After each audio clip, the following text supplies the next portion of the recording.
the cry of an innocent baby, the scream of a child being torn away from their family. These are the sounds that are all too familiar to social workers who see children living in groups home waiting to be fostered and adopted. If this tugs at your heart, be pleased, because God is calling you to action. Think back to your childhood. Maybe you came from a broken home, or maybe you came from a strongly knitted family. Either way, every person has something to offer to the life of a child who's in foster care.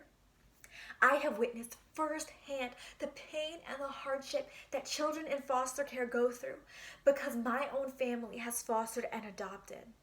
Aside from this, I've also interned at a group home where I heard firsthand the stories from girls who have grown up in the foster care system.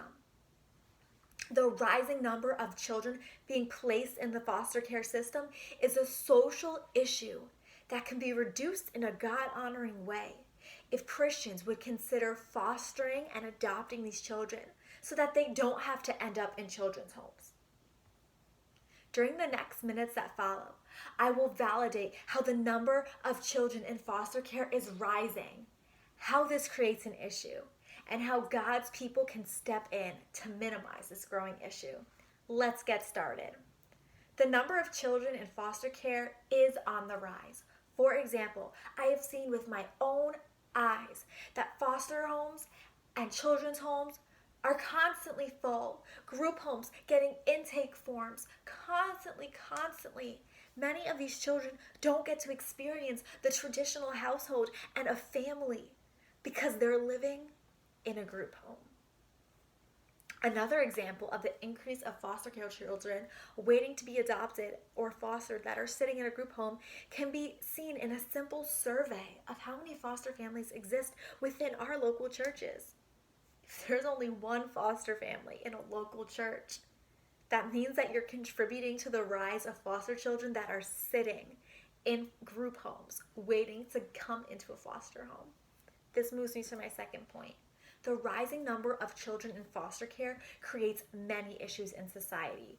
Now, yes, there are children who grow up in the foster care system or another version of a broken family system that end up being resilient and overcoming the odds. However, most of the time, that is not the case. Many children who grow up in foster care system who don't get the opportunity to be fostered by a family or adopted end up on their own at 21 years old with little life skills and little people supporting them. Due to the increased number of children in foster care, they grow up becoming adults who oftentimes do not know how to raise a child or how to interact with a family because they were never shown that or exposed to it. This brings me to my final point.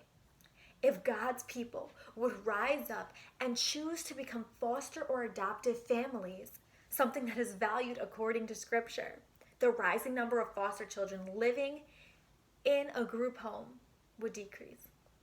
Scripture provides examples of how God calls us to help those in need. Many times, Scripture references the widow and the orphan and all these people who God calls us to look after. Examples can be seen in Psalm 68:5 and even James 1:27, which I have right here. And this Bible verse says, "Religion that our Father accepts as pure and faultless is this, to look after the orphans and widows in their distress and to keep themselves from being polluted by the world." If you personally cannot open your home to foster children, there are still ways that you can help. For example, you can donate money to a children's home, or you can offer to do respite foster care, which occurs on the weekends when the original foster family needs a break or is out of town. You can also even talk to your local church about starting a foster care support group ministry for those people who are foster parents. This moves me to my conclusion. The rising number of children being placed in the foster care system is a social issue that leads to even greater issues within society. This number can be reduced in a God-honoring way if Christians would consider fostering and adopting these children so that they do not need to grow up in children's homes.